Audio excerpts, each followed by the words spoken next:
Good Saturday evening, Dolphin fans, football fans, college football fans, whoever you want to be. Welcome to Fins Talk Overtime. It's been a while, a really long while. We're happy to all be together.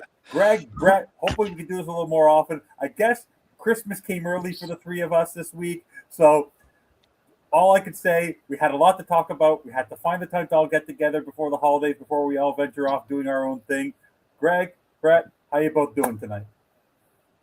Good. I mean, well, Christmas kind of came early in the year too when Greer was he agreed to part ways, which means he was nicely fired. So but I mean, yeah, now that I think means that the chapter 2 is done, so we'll see what happens. But I'm feeling pretty good as far as that goes. Well, we'll get into a little bit more. We're going to have a lot of fun tonight. Greg, how you doing? Doing good, doing good. As you can tell, I'm not quite in my normal setup right now, so I am in Gatlinburg, outside of Gatlinburg, Tennessee, in a cabin. Just me and my wife celebrating a little long weekend before Christmas, before all the insanity starts. So, That's awesome. having a good time so far. Yeah, I'm venturing tomorrow, and then I'll be in and out if I can make it on pregame, and then I'll be on in postgame. But I'll be doing it from doing it from the states. I'm going to be upstate New York tomorrow, and then I'll be in the Big Apple for the week because my kids are off for 2 weeks, and my wife tells me I can't be home with them for 2 weeks while you sit and work and take it easy. So we're going away. So I do what the wife tells me to do, and then that's how we all survive, right? That's how we all survive. That's true. So guys, Absolutely. before we get into Dolphins and everything going on in the NFL, it was. I must tell you, except for the game that just took place, where Lane Kiffin might be, he left a very good Ole Miss team that had a little bit of fun with Tulane. Last night was a very entertaining college football game. This college football playoffs, as advertised, was pretty intense the first two games. So good for the U. The U is going to be that defense is something else, but they're going to have quite a. I think you're going to have a few Twitter wars next week, Brett. Next on Christmas Eve, on New Year's Eve between you and all the U fans because you'll be. I'm sure you'll be watching that game. We'll see what happens. Yeah, but Ole Miss looks like a fine. Had no trouble with Tulane. Tulane did not belong there, I think, today. And like Alabama, like Oklahoma, just choked that away. But I must tell you, the college playoffs is very, very interesting. But what I found very interesting, I just want to get your takes on both of them. Like to find good kickers, is you're not finding them much in college, eh? Like some of these kickers cannot kick 20. Look like they were like hitting I have bricks a before theory they on took it. these kicks today. So I'm not a kicking expert. But I feel like there's a reason. And I really feel like you know how the joke is like kickers are players too. Like the whole joke is like kickers don't matter, this and that. A kicker doesn't matter until you need one. Yeah, And we've seen teams like go get a veteran kicker. And I'm starting to feel like kickers, it's kind of like golf. Sometimes you have guys who are really good at a young age, and sometimes it just takes them a little bit of time to really start getting a rhythm. But I don't think they're being developed all that well at all. no, I just don't think there's the coaching is there, and I don't think they're putting an emphasis on the coaching of it from the special teams perspective as much as they probably should. And I know I'm not saying it's like as important as quarterback, but coach them up a little bit. You know what I mean? Like, and I don't think every school is doing that. yeah, no, because Oklahoma, the kicker last night, just a side note, was one of the top kickers in the country, and he struggled. I think the kickers today for whether it was Miami or whether it was Miami's kicker could not was one for four, Yeah, one for yeah, he four, missed. and he really didn't want to get out there. But you want to But know? that's why you don't play for field goals. That's why Yeah, Mario Cristobal is a handicap because yeah, he plays for field goals, and we've talked about that plenty of times in this show. And it kind of goes right into that. And you go against Ohio State, who has electric offense, but Ryan Day is also known to get a little bit too conservative in big games. So we'll see what happens there. But yeah, so like that's what happens, and kicking the football is not easy in a no, sense. no, I think like if the kicker goes 3 for 4, that's good. In baseball, if you go 3 for 4, that's damn good, right? oh, it's amazing. You're right. So, like, if you go 3 for 4, you had a hell of a day. Hall of Yeah, Fame. Right. So, as a kicker, 3 for 4, yeah, he's a pretty good day. You hope he goes 4 for 4, but you can't be mad at him for missing one field goal. So, it's like, stop relying on your kicker so much because that's 5 total kicks he would have to kick, right? Because a touchdown. So, that's just Brett, Well, point of view. Greg, have you been able to and follow a little bit of what you happened in could. college football the last 24 hours? Oh yeah, yeah. Oh, absolutely. You know, and it's You play good defense and you run game and you try to kick field goals. I mean, that's modern football, I guess. That's what everybody wants to do. But Yes. honestly, a kicker probably cost Notre Dame the playoffs. Yeah. In the second game of the year, he missed an extra point against A&M, and they lost that game because of it. I mean, and you know what? If you're going to have a big time program in college football, you better have a guy who can make kicks because you're going to need them. You can't losing early, losing late because of a kicker is just not acceptable anymore. So Right. Well, if you think about the Dolphins this year, they brought in Riley Patterson, who's never been able to take a 50-yard, never kicked a 50-yard in his life, and he's been great. Like I don't know why they took. We'll talk, but like Jason Sanders is off the, they pick him up. He's in the 21-day window. I have no idea why they're bringing him back. Riley Patterson's been fine, so I don't understand the purpose of that. But you know what? I'm going to give you because it's a sideline. There's like sort of like a. The reason I'm leading into what happened with Miami was a little bit because obviously Dolphins, Miami, the U. Honestly, the most entertaining thing for me is watching Michael Irvin. Like, come on, like a guy really loves his school and he's on the ground like barking like a dog, kissing Mario. Like, I think that's pretty hilarious. Like, that's pretty cool that a guy actually. You don't see him on the sideline of Cowboys games, but you see him on the sideline of Hurricane games.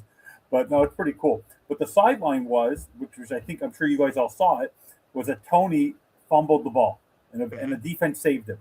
But you know what? I got to give credit to Shannon Dawson and that team. And you guys will segue. You give the ball to your best players, and they're going to make the explosive plays for you. So Carson Beck was a hindrance today. He could not make a pass, so they relied on Fletcher and Tony to make the plays for them when it actually mattered. That actually does matter because in the end, who cost the A&M the football game today? Their quarterback. Because Reese was not very good today. He was awful today. And he was a running quarterback who did not look comfortable in the pocket through three turnovers. So it reinforces your point, which we're going to talk about the Dolphins, is what's been their problem all season, is the lack of explosiveness and playmakers for your quarterbacks. And what Tyreek Hill for years did and what Achane was doing and what Waddle was able to do and all the other players that we had on our team is they masked the inability of our quarterback and made the quarterback look better than what he actually was. And the Carson Beck has never been all that great. So Georgia has like the same philosophy as Alabama. Quarterback just be smart with the football, don't turn it over, make smart plays. The high percentage throws, defense to do the rest, run game to do the rest. That's kind of the philosophy. And then like our talent that we recruit should be higher than everybody else, and we'll beat every at impact position, something that Chris Greer's never heard of. And so that's where they'll beat you. But and when Miami fans were excited about Carson Beck, I'm like, all right. I mean, Ward was a lot better than Carson Beck. I like Ward a lot better, and I think he actually makes plays. He elevates the team. He has like a drive to him. Carson Beck, he's kind of chasing the dollar, and he's not all that great. And he was a hindrance. He looked bad today, but so did Texas A&M quarterback. Neither quarterback looked all that good today at all. And I wasn't like neither one of them. To me, Miami and Texas A&M, neither team looked good. No, it was pretty sloppy The football. defenses looked good. Yeah, Miami's defense. I don't know if you know I forget why I'm drawing a blank on his name, but the guy next to Bain. Why am I drawing a blank on his name? He's actually from Ottawa, Canada. Like the guy is a Canadian who went to West Virginia, and then did the transfer portal over to Miami. But I don't know if you guys saw. We're going to talk plenty about the Dolphins and everything that's gone on this season and everything with Tua. But I don't know if you both had the chance to see Schefter's story that broke about 3 hours ago. That as much as you want to rip Greer and as much as you want to rip the Miami Dolphins, prior to the draft, the day of the draft, they offered not one, not two, not three, but 4 first-rounders to take the first pick for Joe Burrow. So when you heard that, Greg and Bret, what was your reaction to that story about the fact that the Dolphins actually wanted to take Joe Burrow? And in turn, by not taking Joe Burrow, why did they all of a sudden flip to Tua instead of Herbert when they actually were going for a able-bodied, strong-arm quarterback versus then like literally flipping the script? So when you heard the story, what was your reaction to it? If you haven't heard about it, what is your reaction to it? Well, I mean, my reaction was duh. Like we've kind of heard that before. It wasn't really official. We had heard Miami tried, and the Bengals just weren't listening to it, right? So they've tried to go 4 first-round picks. I understand. I mean, that's a lot of picks, but you're trying to get your franchise quarterback, and they ended up with more picks, so they would have been okay. Like that would have been fine if they gave up 4 first-round picks for it because they blew all 3 picks anyway. And I had said before I would have rather traded up. And then, like the biggest thing is, not only were they unsuccessful to get that trade done, and the Bengals didn't want to hear it. That's fine. But then you took the wrong quarterback when you had other options. You had your head coach telling you, "Give me Jordan Love. I will sit him behind Fitzpatrick for a year or 2."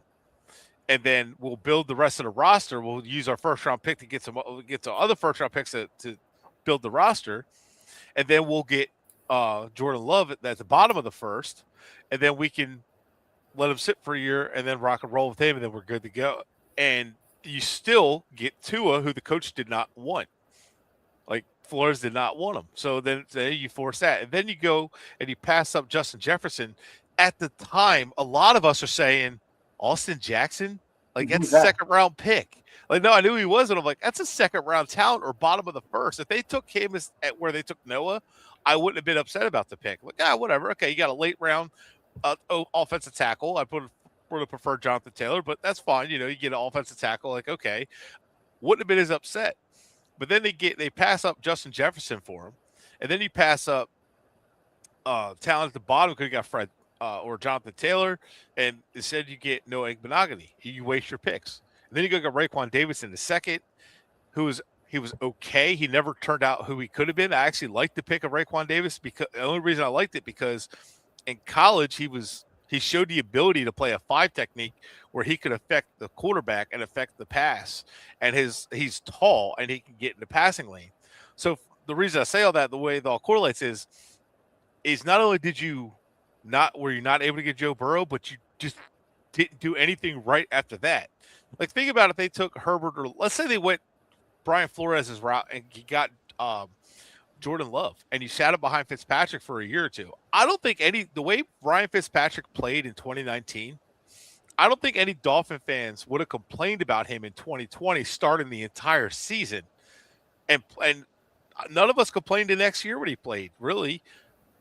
Except for the ones who are like, oh, you got to start Tua. Like, just Ryan Fitzpatrick is a savvy veteran. He played fine. Like he struggled in 2019 and Rosen went in for him at one point, but then it didn't last.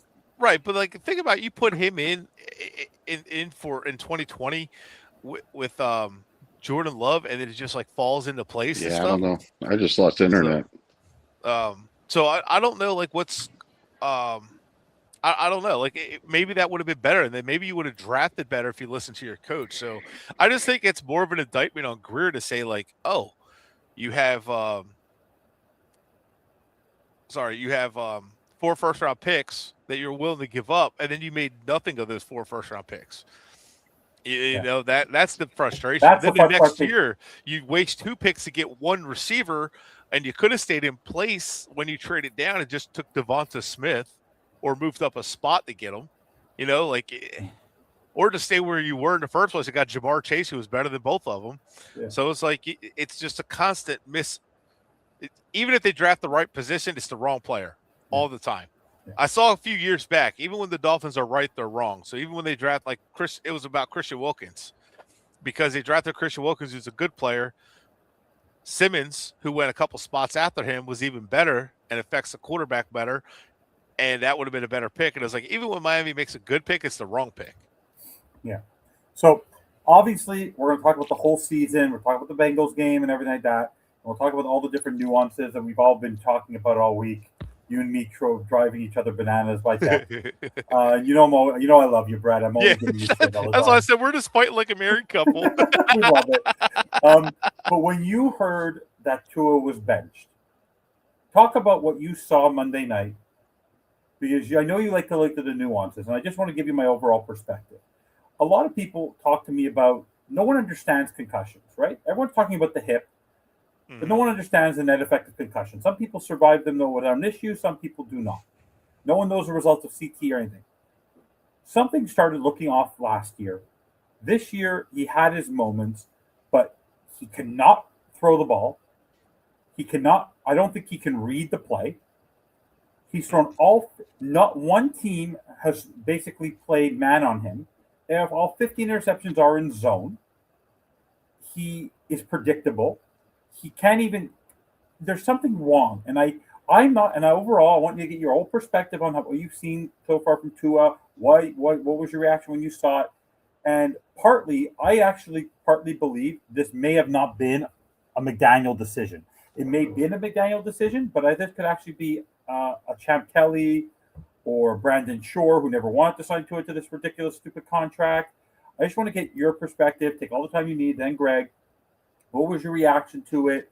And what have you seen? Because you guys, that led to this situation being as bad as it was.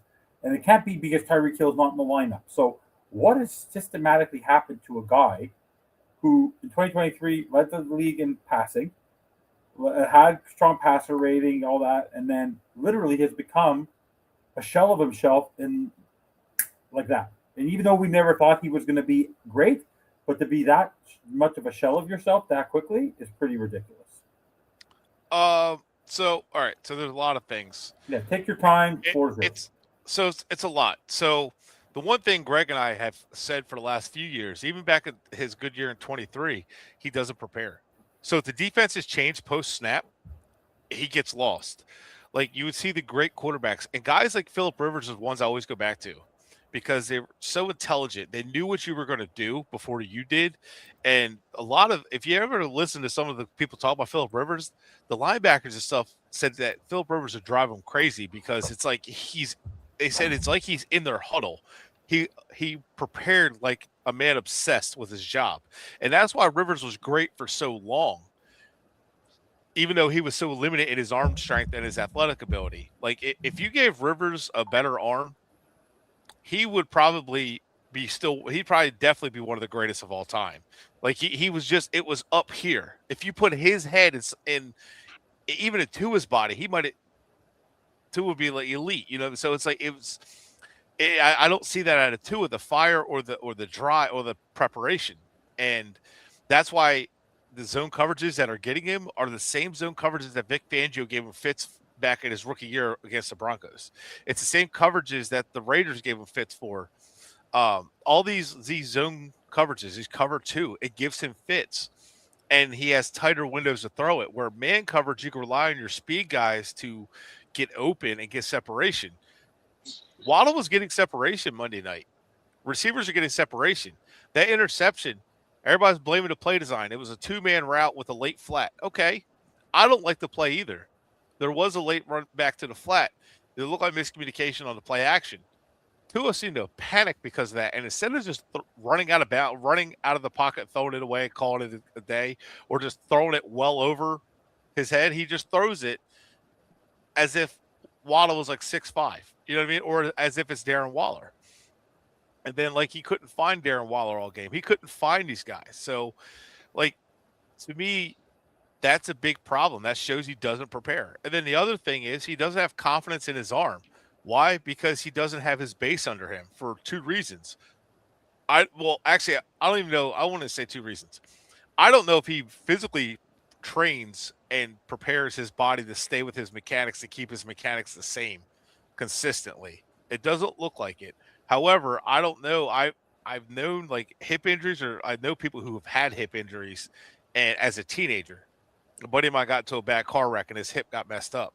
Still to this day, he has hip problems. That was 20 years ago.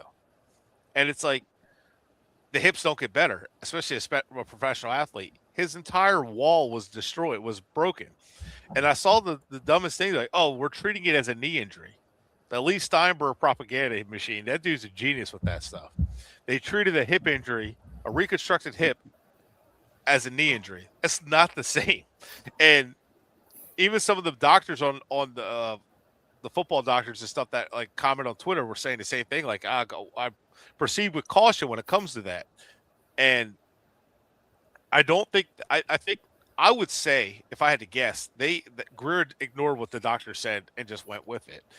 And I think Tua is like I think that's starting to bother him. I think as the season goes on and the cold hits, I bet you he has a lot of pain in that hip in the cold.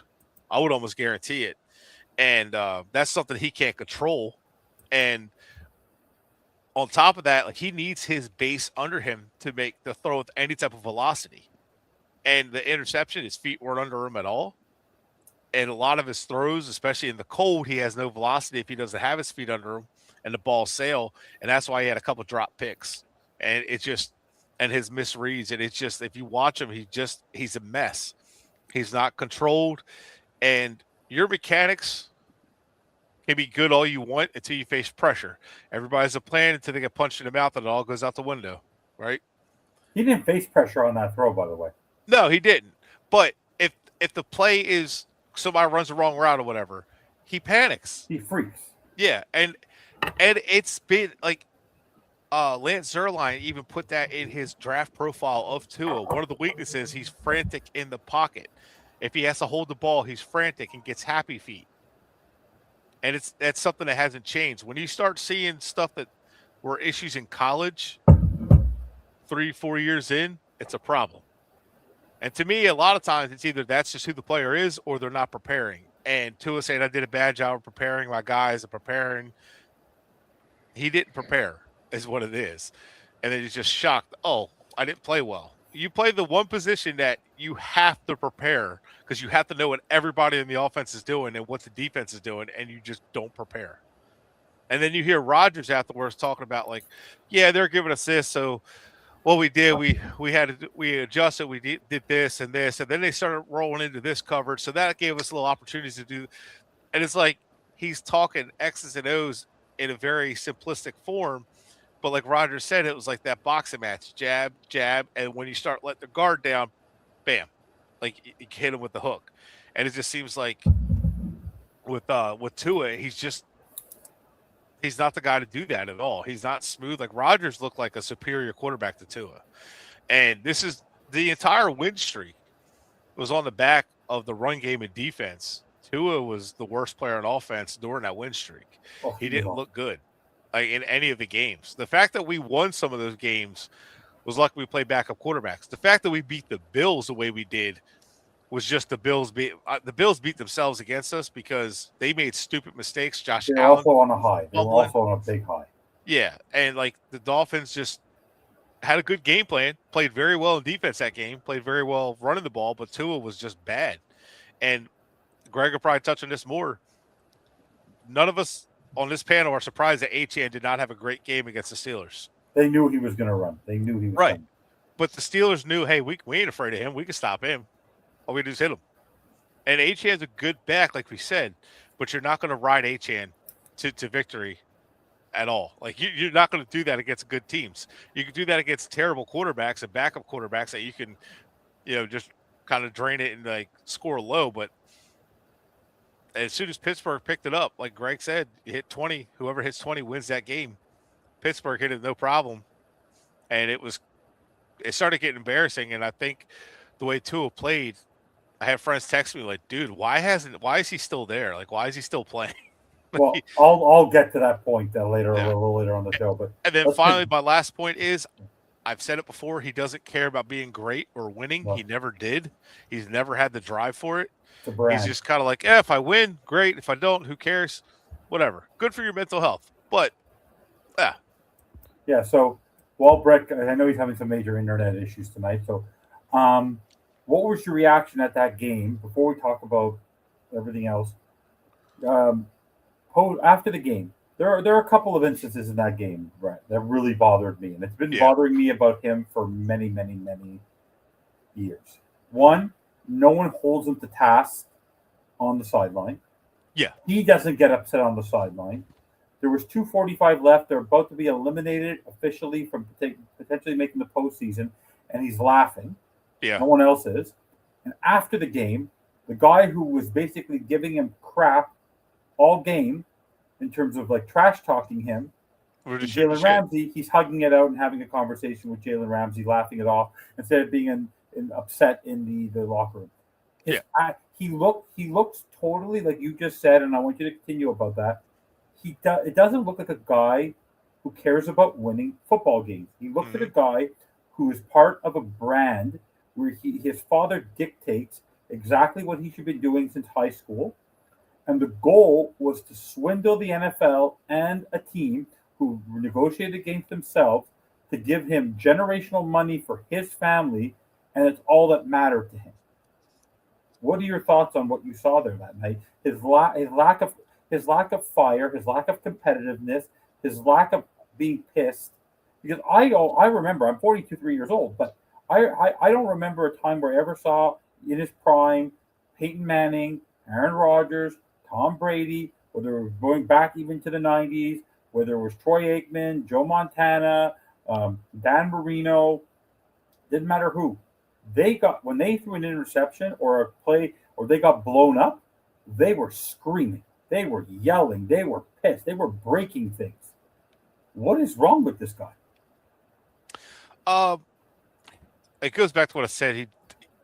It doesn't bother him. Like, he doesn't care. He has a laid back attitude. Now, not being upset, pissed on the sidelines. Some guys handle things different. Like Eli Manning was always like kind of stone faced. Jalen Hurts is that way. That's okay. Like, as long as you're not like pouty or sulking or just like laughing like you don't care. Like, just being like even keel on the sideline, that's okay. Some guys are like that, some guys aren't. Aaron Rodgers is like that, but you'll see him get fired up from now and then. But for the most part, like, that doesn't bother me. But you don't see the fire on the field much. You don't see, like, when he throws an interception, he's not mad. He's kind of trots off like, okay, whatever. But then he was mad he got benched. Like, that was probably the most fire I've seen from him in a He while. didn't Like, look the that most pissed. he looked, as he was going on answering the questions, he looked irritated and pissed off and kind of like, screw this. But I'm like, man, if you could have that every time you throw an interception, like, that's where like guys get pissed off. And like, you should be pissed. At least, like, I don't want to say pissed, mental health reasons, but like, from a perspective of that, like, you should at least be like, that's not good. Like, frustrated, like, that's not good. I need to fix it. Not get down on yourself, not hate yourself or blame, like, just like, damn, what the hell happened there? Let me fix it, and get a little fire under you to fix it, because like, that's just life, and you can't go around life with that mentality anyway. It just gets you nothing but burn. And I just think that he just kind of he has this the laid back attitude where it's like, yeah, whatever, who Yeah. cares? But if we lose, whatever, it's cool. And that's why he could laugh and joke after the game, like, it is what it is. Honestly, win, lose, whatever. The optics, like everybody said, the optics looks bad. Like, if you want to cut it up like that, go like in the tunnel, whatever, cut it up, whatever, or talk to him after the game, like, like next day, whatever it is. But like, don't sit there and cut it up on the field where media's around, and it makes it look really bad, like you don't care. Which he doesn't, but like, like stuff like that, he should have been in the locker room right away. Like, y'all just lost, and that was the game you knew like you had to win, or you get booted from the playoffs, and you lose, and then like you laugh and joke, then you do your media and say, I didn't prepare the team. But it looks like you didn't, because it looks like you didn't care enough to do it. Yeah. And I think that's part of it. He just doesn't care. Yeah. And what do you think has led to? It has to be the hip. Like, the man literally cannot move. He's like, Yeah. he in his. I don't know if you remember 2019, 2020, he was actually able to make plays with his legs. Now but the worst part is, I think you texted me, he's getting out of the pocket. And he has time to get rid of the football, but now he's not even getting rid of the football, and he just gets up. Like, it's just like almost like all the comments he made going back from the beginning of the season. Like, I have a feeling, and I'm not like you said, I'm not a doctor, but something is up mentally, physically, that something's off there, and and I was very like when you saw though that he was being benched for Quinn Ewers. What was your reaction, though, that he was immediately announced as the third emergency QB, that he wouldn't even be available as the backup? What was your reaction to that when you saw that? So my reaction mainly was like, I was happy, because it was like, oh, hey, look, we're no longer going to sit here and just make excuses for Tua and ride this all the way out anymore.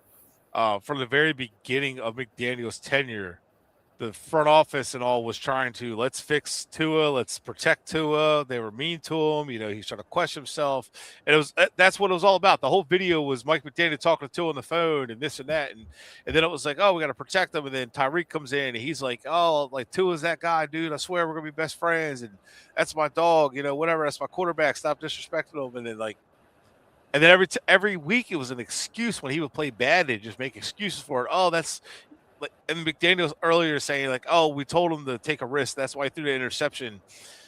McDaniel's taking the heat for so long and so long and so long. And it's Tua. Like, I don't know how to explain it. It's him not being held accountable. It's him not holding himself accountable and not doing what needs to be done to change that. And so for me, it was nice to see. The coaches are holding him accountable, Bret. Right. That's what I mean. And it's like, okay, well, finally you bench him, and then you bring in the rookie because you might as well see what you got. You're out of the playoffs. You have nothing to lose. And yeah, McDaniel saying gives us best chance to win. It's like, no, you want to evaluate your quarterback, but you can't say that. So you want to evaluate your quarterback, and then hopefully, I think if Quinn Ewers wasn't anywhere near ready and didn't give them any chance to win, I don't think McDaniel would start him. But I don't think it's a McDaniel decision, and I really want to get into that with you. Whether it was Greer, I will never know. We all have theories. Who was the Tua pick? Was it Greer? Was it Stephen Ross? Whoever it was at the time, what gave the most publicity? What was the bigger? Like Oregon wasn't popular, but Alabama's Alabama, and etc. Right? But it was Greer. I know, but he also tried to get Burrow. But remember, we can't give crap to the team as much as we want to because they tried to get Brady, they tried to get Watson, they tried all different things to try to make quarterback position better. I think that the trade for Burrow came from Ross. Probably. I think that one came from Ross. Greer was pretty set on Tua because he was there for everything for Tua. He went to nothing for Burrow. The only quarterback he showed up for was Tua. That was it. So I think Greer was all in on Tua, and when the Bengals turned it down, I think Ross is the one said let's trade for it. But then when they got fired, it's just the optics that we went with McDaniel or I forgot his name. The Saints right now. So we went for thank you. We went for those two because Dayball. Those were our first. Well, Dayball's familiar with Tua, but Dayball has spurned us from the Giants because Dayball, I don't think wanted to work for. I don't think he wanted to be forced with Tua. Yeah, and it had nothing to do that he didn't trust Tua. It's just like, well, if he doesn't work out, then I'm fired with him, which it didn't work out with the Giants either. But it's all everything has been stemmed around fix Tua. We've seen that 1,000 times. Coaches don't come in and fix quarterbacks. The quarterback's either good or he's not. And everybody's going to say, oh, Jared Goff, McVay. McVay took Goff as far as he could and then traded him for a quarterback that could take him even further. But situations matter, right? So, for example, there's no joke that Sam Darnold has found a new lease on life, right? Like, I mean, yes, he makes mistakes, but he is a talented quarterback that in the right situation can succeed, right? With a good wide receiver, a good running game. Like, he almost has he almost is having the 2023 mindset of Tua in the sense that he has Jackson Smith and Jigba, he has Tyler Lockett, he has Kenneth Walker, he has a good surrounding cast and a good defense and a young coach in Mike McDonald, and that's benefiting him. Geno Smith left there, now he can't do nothing. But and you see Bo Nix with a good defense and a good running game and what he's able to do. But for me, I'm actually convinced that this is a little bit of Champ Kelly, and this is a little bit of Brandon Shore, and this is a little bit of the front office. I'm not 100%. I'm not convinced that because when I watched McDaniel say it, talking about how he almost said in the same vein, Bret, that releasing Judon and bringing him to young players gives us a better chance to win, or saying that Quinn Ewers gives us the best chance to win. I don't see McDaniel as loyal as he's been to Tua all season. As bad as he's been, 4 consecutive games of under 200 yards. I really think he got a swift kick in the butt there because it was national television and I think Tua's behavior. I'm sure he had a sit down with Champ Kelly, Brandon Shore, maybe Ross, and saying, we better find out what we got. You want to prove yourself? You have and I said this on a show a couple weeks ago, and people were shocked that I said it. And and I took it from your mindset. I said this weeks ago. In order, it's Greer, it's Tua, then it's McDaniel. As much as I rip on McDaniel, my issue with McDaniel more than anything, Brett, and I want you to get into it as well after, is I very closely watch him and I listen to what he says at halftime. And I'm sure you have as well. Even with the incapability of the quarterback and or the team that he has in front of the offense he has in front of him, they did invest a lot in the offense. He never adjusts out of halftime. And to give you perspective, Brett, 98-27. That is the score of the Miami Dolphins against all the other football teams in the third quarter, heading into last. That is lack of preparation on a head coach coming out of, and he continues to take. We all want it because they can't play behind, because Tua can't play from behind, Brett, and you know this. They take the ball even when they win the toss, and what happens is if they don't capitalize in the second quarter, the other team ends up with the ball last, scores, and then the defense is pissed that the offense didn't do anything in the second quarter, and then they're weak in the third, and then we're down. So for me, a lot of it's on Tua, but a lot of it I think is on an ineptitude of Mike McDaniel to not see the forest for the trees, Brett, in realizing that he probably that night with you and Brett, you and myself and Greg talk about explosive plays. There are two players, as much as we don't believe in that close, there are two players sitting on the bench who have more mobility and more arm strength than Tua and actually could move. So you can't tell me with a straight face, Mike McDaniel, because he's in your offense and Tua is the $53 million guy, that the other two players actually didn't give you the best chance to win. I don't believe when he says it, he actually believes it.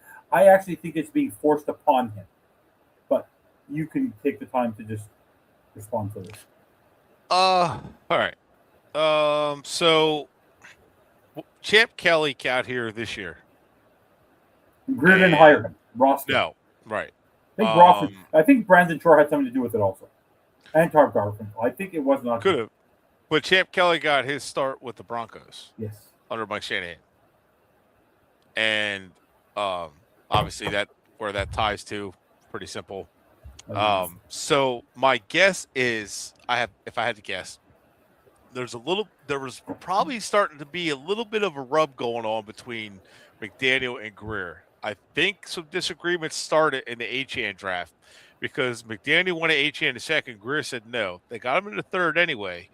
But the guy McDaniel wanted turned out to be a stud. You know, the guy that Greer wanted, his son's roommate, is no longer on the team, was a bust. But Vic Fangio. Where is he now? I don't even know where he is now. I don't know, but Vic Fangio was mean to him. He's obviously a stud. Oh, wait. He's not even on the team afterwards. Oh, Vic Fangio was right about everything.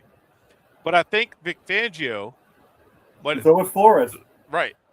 But I think Vic Fangio might have played a little bit of a part in it because he was getting pissed at Greer like, I need better linebackers. Like, I need better. Like, we need the oh, you're going to deal with what you got, blah, blah, blah. He would take Jack Jones and Rasul Douglas. Right, yeah, exactly. But no, Greer wouldn't, change anything. And then Vic Fangio did well enough with what he had to deal with. And then Weaver comes in and it's like just kind of make do with what he has. And I really think Fangio kind of started that, and I think McDaniel started getting the same way. Like, dude, we can't do anything. Like, Greer has all the say and all the control. He has us all by the balls. It's here's what you get, deal with it. And I do, yes, McDaniel wanted Tua, but if you told McDaniel that that's the kind of contract he's going to get, you're not going to be able to really get out of it, or you're going to have cap hell to get out of it. I don't think McDaniel would have went for that. He signed off on it, Brett. He could have said no. No, you when it comes, Greer's the VP of was the VP of football operations. But he has the head coach can't. The head coach can't say. Who cares if he holds off? Who cares? Well, yeah, but the head coach can't veto that. You don't think he had any player personnel decision? Oh, he's had some, but it's more like, do you want to resign him? Yeah, and it was kind of like, well, we're going to resign him this much money, and that's what we don't know if McDaniel signed off on that or not. But the structuring of it, and but either way, it doesn't matter because he did want him to get extended in the first place.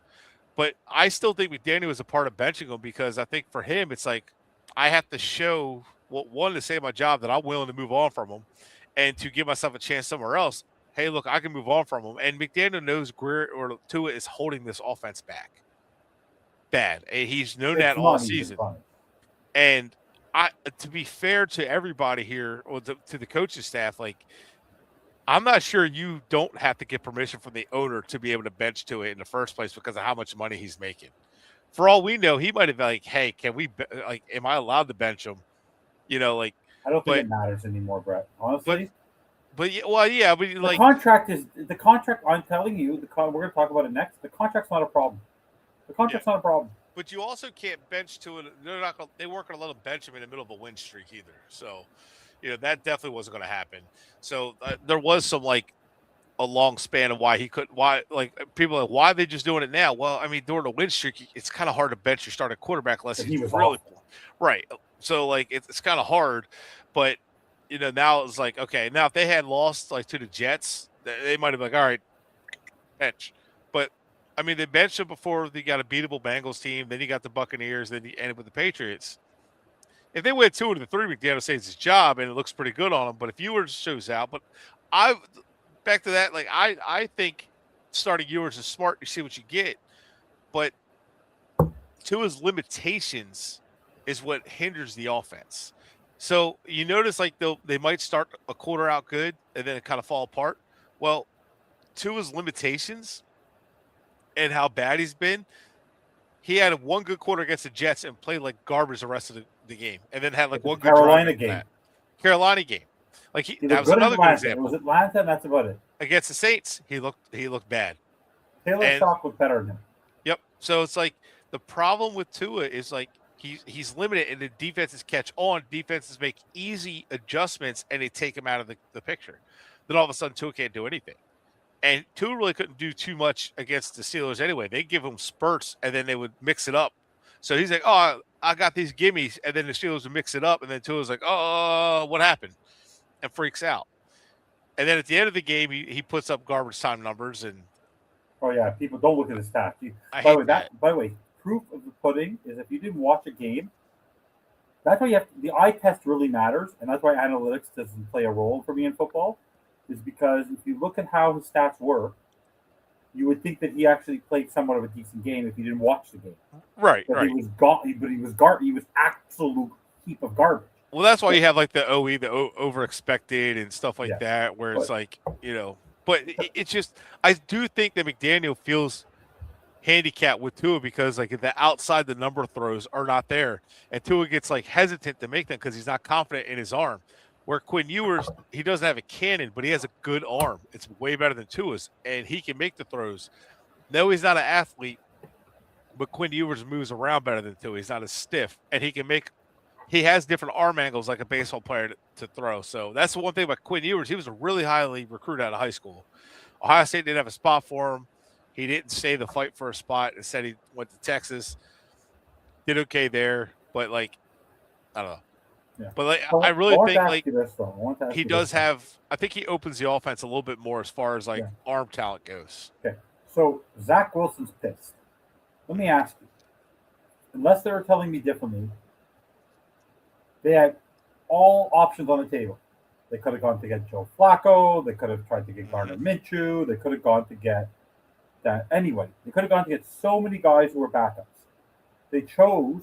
McDaniel says he chose him because they thought they chose a practice squad player from the Broncos who was behind Steedham, and they took Zach Wilson. You signed Zach Wilson to $6 million guaranteed. What was the point of signing him? And then, who do you think picking Ewers? Was that a Greer or was that a McDaniel? Because why did they draft Zach Wilson if they were going to draft Quinn Ewers and then never play Zach Wilson? So what are your thoughts on that? Well, that's the thing about that. You don't know. So they drafted him in March, or they signed him in March 10th. So you don't. What they signed? They signed Wilson in March. So you don't know you're drafting Ewers. Yeah, right? But for $6 million, a third. Why would they have done that? Knowing the issues with Tua, why would McDaniel and Greer sign Zach Wilson for $6 million? Well, it's the same reason Brock Purdy became the starter after Jimmy G went down. He was a third-round quarterback, or he was a third-string quarterback, seventh-round pick. So I think it's like they. But why do you think they jumped him? Why do you, because they have to see what they have in you? Well, that's part of it, yeah. But I mean, it legitimately could be that they like Ewers better in this offense, or they have been developing him along the way. Like he jumped them earlier in the season too, and I think that was just so they could get him some playing time and see what he could do. And I think they like what they have in Ewers. I think they like what they have in Ewers as a potential backup, not so much starter. But I think they like what they have with him, who could do a little bit of everything, and they could mix it up with him a little bit. And if I think this could be me, I've been fighting this idea, and I don't know which way it's going to go. But I get the feeling that McDaniel is back next year with Champ Kelly. I could very well be wrong. But Jonathan Jones wrote about that. But I think I actually believe that too. Mm-hmm. But I actually believed it. Only if Tua played out the season. Yeah, but so here's the thing: the way they ended that half, going no huddle, I was frustrated with. What was that, by the way? Explain to me as a end of the layperson. game, rather. I think after reading about it, and I really I think he actually did that because Tua was behind center, and Tua cannot do a hurry up offense. I think that was actually because of Tua. Tua cannot run a 2-minute offense. That's something that's one of the ideas I thought of. And then I thought the other one was like, he's safe. He's saying he packed it in, said, fuck it, I'm safe. I'm safe. I was in shock. Just end the season, and then we're gonna get, we're just gonna start looking. But then I'm like, there's no way. Yeah, then I'm like, there's no way a head coach is saying no. But I'm like, something's weird. And Troy Aikman kept calling it out. I'm like, it's like they gave up, and it's like, I don't know. It was weird. I was frustrated with it. 8 minutes left. But even if you're just going no huddle, or even if you're going huddle because you're a quarterback, I'm thinking to myself, McDaniel's kind of done. Like he's done with Tua. Like he gave up. Like, and now, like, I don't know. It's weird. But it like was awkward. That was just beyond awkward. It was like no fire. And the way they ended that, it's just like something told me McDaniel was safe with the way they ended that game. And I'm like, you know what? If that's the case, I can see right now McDaniel saying, like, they got rid of Judon. Let's see what the young guys got. We'll bench Tua. Let's see what Ewers has. Don't be surprised to start seeing other guys getting more playing time. You start seeing guys disappear off the field. The one I don't want to see, that this kind of ticked me off Friday night or Monday night, is seeing Brooks. If Jordan Brooks gets cut at the end of the year or whatever, they're going to re-sign him. He's a little bit banged up, and I think he wants to play it out because he wants to make. Well, I was frustrated. Wants to be an All-Pro. He's been great this year. I was hoping they benched him because he was gassed and just in his head. They just he's injured. When they took him off the field after his penalty, he was already like tweaked something then. So maybe they were just kind of okay. He tweaked something because like Brooks he's been limited all week. And when he stood over the defender or the offensive player, they're like, "Oh, he can't." This taunting. Even Aikman was like, come on, you're gonna call that? That was ridiculous. That was a stupid that to me, that penalty, because I didn't see it initially, right? And then I hear them call it. I was like, come on, Brooks. Man, I was like, well, immediately my head went, you know what? At least he's showing some type of fire. At least he's showing something. He has answered the call ever since last year when they said you guys are soft. And he took it personal, and ever since then he's been playing on a mission, and he's played very well. And I usually am not so big on tackles, but defense was on Monday night. The first quarter for a half, they were physical like I've ever seen. Yeah, that defense, honestly, and Greg and I had said they're not the problem, Brett. They're not the problem. No, Greg is like, they're playing good against bad quarterbacks. And they like Aaron Rodgers did end up carving them up a little bit, but that defense is on the field a lot. The offense wouldn't sustain drives. The defense is tired, and they don't have the depth anymore with the injuries and stuff. And they just, especially in the secondary. And at the end of the day, like the defense, if the offense was moving the ball and sustaining drives, that defense might have played better. But the first half, that defense played very well. Yes. That defense was fighting, and they were battling, and then they just got gassed. They mentally got burnt, and they're just getting like the defense. Honestly, if you were to not necessarily run it back, but if you were to take the defense as is right now to next year into the offseason, you wouldn't have to do too much to keep it at the level it's playing now. And you can easily, maybe one or two pieces, take it up a little bit too. So I don't think the defense is bad at all. I think they're well coached. I do think everybody owes Weaver an apology because he's got them. I'm not saying he's been great, He's going to be interviewed for coaching jobs again. but Weaver took them from the dumps to playing better disciplined football, and open field tackling was a lot better until they were exhausted, and that's what happens. So I think maybe like I guess maybe the fitness, they could just get a little better with that, the conditioning. But honestly, this whole thing, like I have a feeling McDaniel's back, and if he is, not if they lose the next three. Not if yours looks awful. Yeah, I can see that too. But I can the see next three games matters to him. Yeah, he has the ability, not with the Bengals, but in the Bucks and the Patriots game, he actually has the ability to play spoiler. Yeah, they actually have the ability to play spoiler, and if he doesn't, he has to see what he. By the way, if he cannot, I saw a stat. The year people were all ripping. Remember the year Tua got majorly concussed, and we had Bridgewater and we had Thompson. That was in 22. Yeah, 22 or 22, 23, 23. No, it was 23. I was Tua stayed healthy the whole year. Okay, the Skylar Thompson year, 22. Yep. Do you know that they, as much as I ripped McDaniel, I looked into this a little bit. As much as I ripped McDaniel for being a poorly prepared coach, he actually was 3-2 when the quarterbacks actually started the game. When quarterbacks came into games mid-games, that's when he lost most of his games with his quarterbacks. If he gets a full week with his quarterback, let's see what he can do. He actually has won games with them. So that's the thing. For me, how they look without Tua? Well, the offense is all built around Tua. Then when the guys come in for Tua, they have no preparation. No, because Tua monopolizes the snap count because the guy needs to be over prepared. Right, that's true too. But what do you? For me, the next 3 weeks. For me, at this point, I don't care if McDaniel's back. At this point, all I care about more than anything, Bret, and it's become a big fight. It was weeks ago, and people were saying I was crazy, and then George Finn's faithful backed me up. But I've been saying this for weeks and weeks and weeks and weeks and weeks, that Tua cannot be on this roster. And if you look, by the way, and I did more research on it, and I've been reading a lot about it, if you cut him post-June 1st, his cap hit represents less of a percentage of the cap because the cap is going up than Russell Wilson's. Don't look at the dollar value. Look at the percentage of the cap and how much it affects you. His cap hit will be less of a percentage, I think 2 or 3% less than what Russell Wilson. Do you realize that if you get the quarterback right and get the coach right, Russell Wilson is accounted for 30-something million this year, 50-something last year on the Broncos cap, and they made the playoffs last year, and they're in first place right now. Do you know that when Carson Wentz was the quarterback, they had to eat his contract too?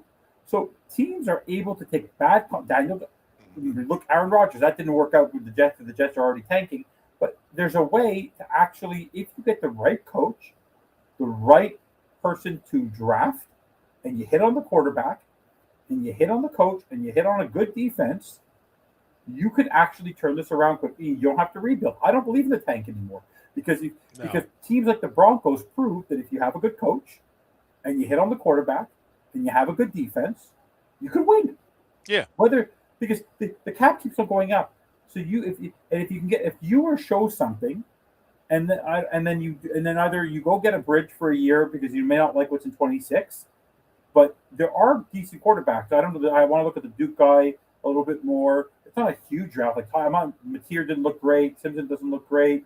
Moore, you don't know. Mendoza, he's going to go early. But at the Mendoza same time, would be like first overall probably. Yeah. He's a good quarterback. But at this point, if yours is capable, and you get a decent quarterback in the set, another quarterback you can hit in the second round, doesn't matter. Like, just figure it out because you have the weapons around you. And like I even made a joke. I'd go get if Tyreek wants to come back on a low contract because he wants to earn it back, bring him back. I don't care. Like Tua's the problem. He cannot be anywhere near this building. And another team, I bet you, will give a shot to Tua because as long as they give him the league minimum, they're fine. So anyone can put Tua as a backup. I'd cut him post June 1st, and I wouldn't even think twice. It shouldn't even be a thought to the Dolphins about the cap. Don't try to trade him. Trading is going to be just as bad. No, you're not going to find a trade partner. Cut the guy and rid him of. But I hope you realize there's no one left defending Tua. Like there's nobody left. There's defending. some. And if VBS they is are, still they're out out. there, yeah. Then they're not cheering. Then they are not cheering for the Dolphins. They're cheering for Tua, and because that doesn't make any sense. So a lot of them don't want to admit that they missed on Tua. They want to blame the coach. I Now, admit it. I go back in time when I was a big like Ryan Tannehill supporter. It's just because I didn't know anything, right? I didn't know quarterback that well. I'm not an expert now, but after I want to say, and during what was it? I don't remember now. Was it 17 that got hurt? What year did he get hurt? Who? Tannehill. Oh, 16. Tannehill, was that the year that Moore played? I think it was 16 we got when Calais came with his knee. knee. The one after 17 with Case. Yeah. But then, like 17, he got hurt again. It was 18. Either way, it doesn't matter. But you start to see, like, yeah, he's good, but he's not really the guy. And it's like, it's still, it just never was the same. And then you see him go to Tennessee, and it was, oh yeah, see, he was good. We ruined quarterbacks, this and that. No, he wasn't that good. He just was efficient to go with an elite offense that had Derrick Henry, who was an elite running back, an elite offensive line, and an elite wide receiver, like in A.J. Brown, and then a very good defense with a good coach. Tannehill just didn't have to mess it up. Like that was it. And lo and behold, what happened? What happened to their seasons? They lost to a team with an elite quarterback. Shocked. A league derived around quarterbacks, and you'd lose to the team that had the elite quarterback. And that happens. And the elite coach too, but like that's going to happen. So you could, if let's say the same thing happens with Tua. Oh, see, we should have kept Tua, this and that. You'll hear it. And it's like, oh, he fizzled out. Oh, because it's hard to maintain that level of play, maintaining elite talent around a subpar quarterback for so long. It costs so much money, and then you got to pay that quarterback. It just doesn't work. Well, look at Daniel Jones this year. People are bragging about Daniel Jones. When you have an elite tight end, in Tyler Warren, who we should have taken, you have an elite running back in Jonathan Taylor, you have an elite offensive line, you have a good defense. Yeah. And again, but look what happened before he got hurt. Look what happened to Daniel Jones when he started playing better defenses. As the season progressed, all of a sudden defenses are making adjustments, and all of a sudden Daniel Jones starts to look like Daniel Jones again. Is he more efficient? Yes. But that's about it. He still has a ceiling. Daniel Jones, I still respect him. He's a tough dude, good athlete, not that great of an arm, but good enough.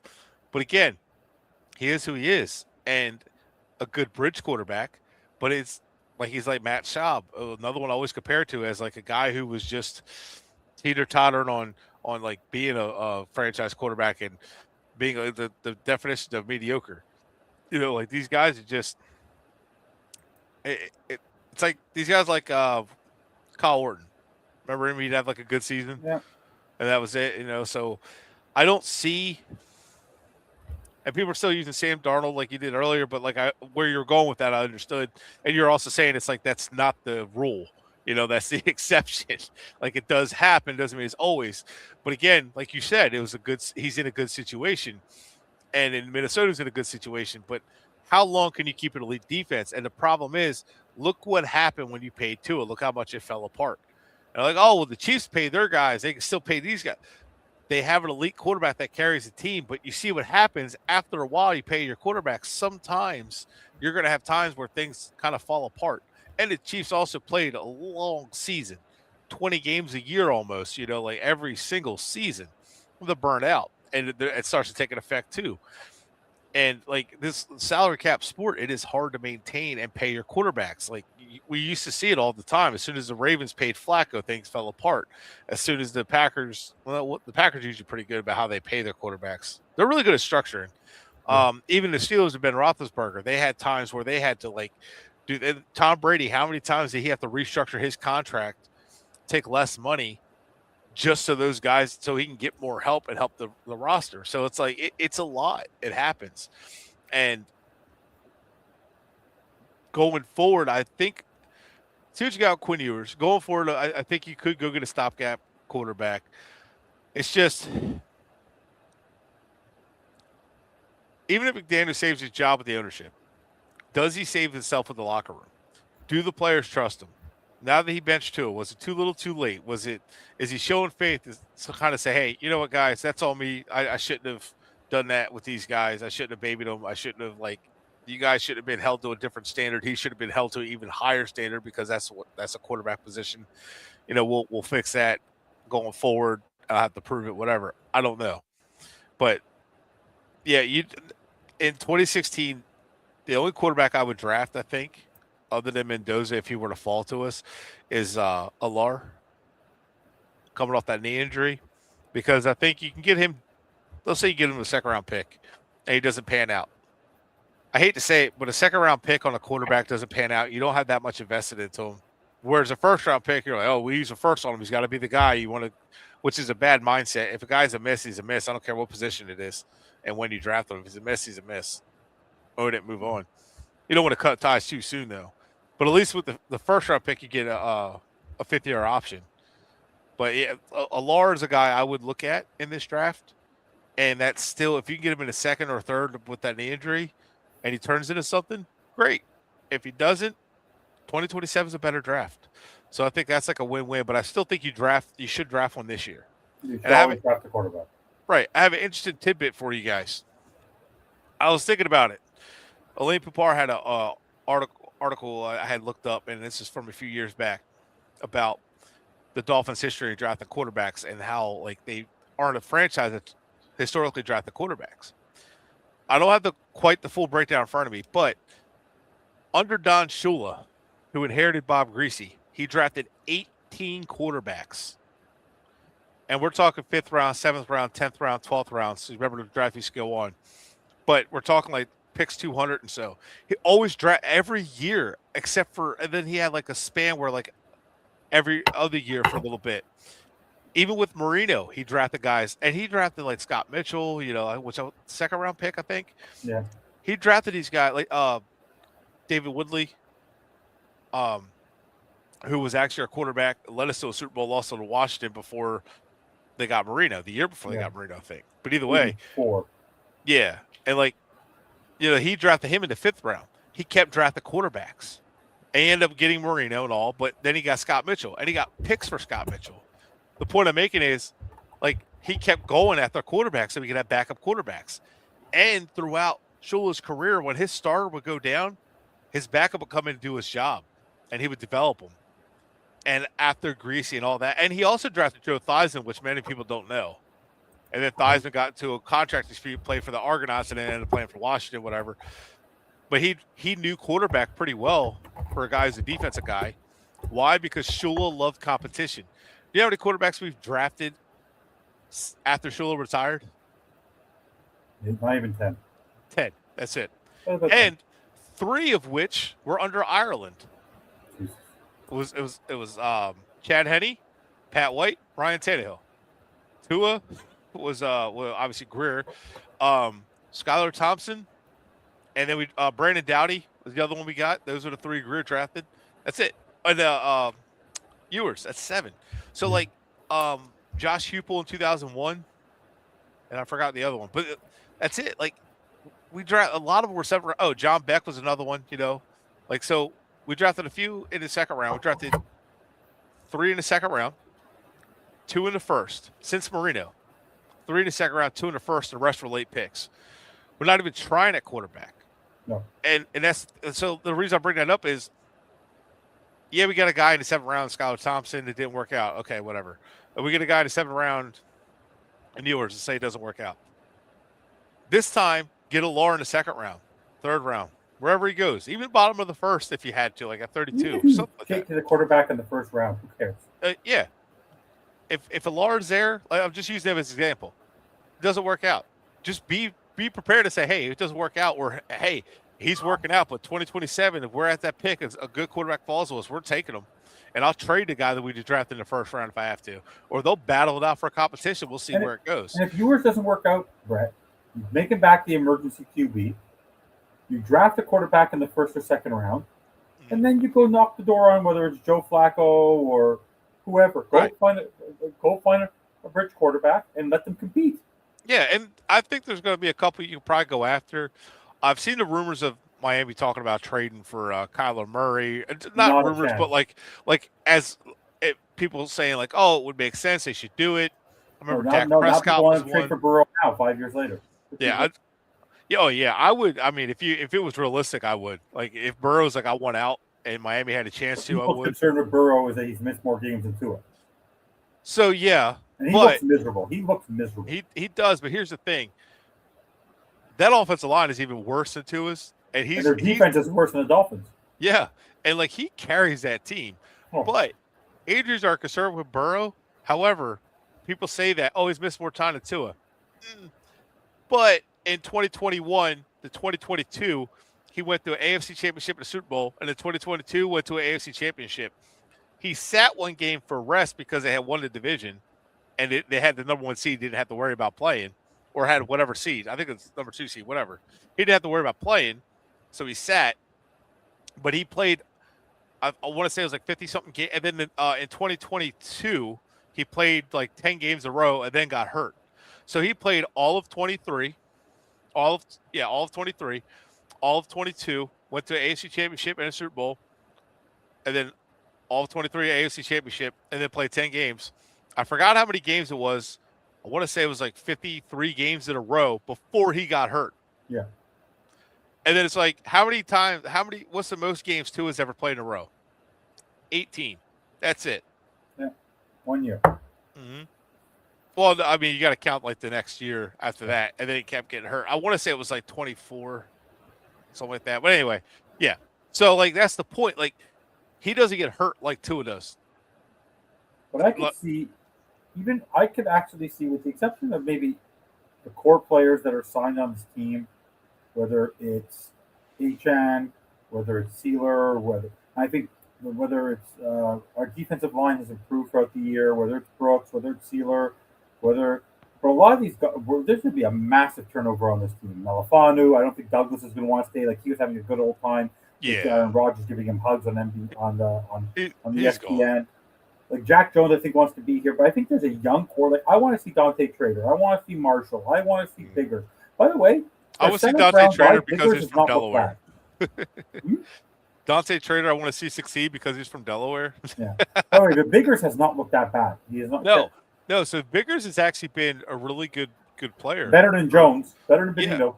Yeah. But Benito actually started the season out really strong, and then the young guy started stepping up. Still disappointed with our first round pick, but who would have thought? Remember 3 years ago, you were ripping on how bad our linebackers are. Dotson and Brooks have been great this year. Dotson's better this year than he was last year. Last year he was not that great. This year's been better. Year. Yeah, I ripped the linebackers for a while, and then I did say this year they're not a problem.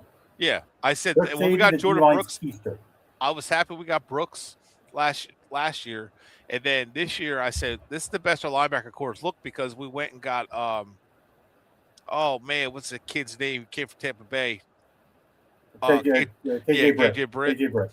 And but they haven't used Willie Gay at all, which I'm surprised. I like Willie Gay. Willie Gay seems to come in sporadically. Yeah. Like now that I think Judon's gone, Willie Gay will play more. Do you see who he signed with? Yeah, the Bills. Well, luckily we don't have to play him.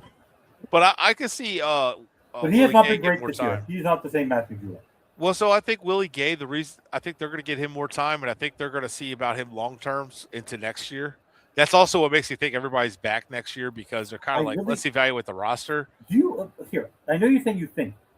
Do you think that? Let me ask you this question: does Mike McDaniel? Because you've talked about it. I could see Mike McDaniel seeing he could be a good coach one day. Do you want him back? Or do you finally want? Because remember, I want a clear house. You remember why they hired Dennis Hickey, right? You remember why 4 GMs turned it down because they were forced on Philbin and Tannehill. Yeah, they were force a GM. That means if McDaniel's back, that means you're settling yourself with Champ Kelly, and not actually doing a search. Well, so okay, here's how this could be one and done. Right. The only way this works is thinking outside the box a little bit, which Greg and I have said if McDaniel is back, the only way it works is he hires the front office now. He gets his guys, they come in, they hire the front office. And I know a lot of people are like, oh, the coach, no, the GM should run the show. This, now. No.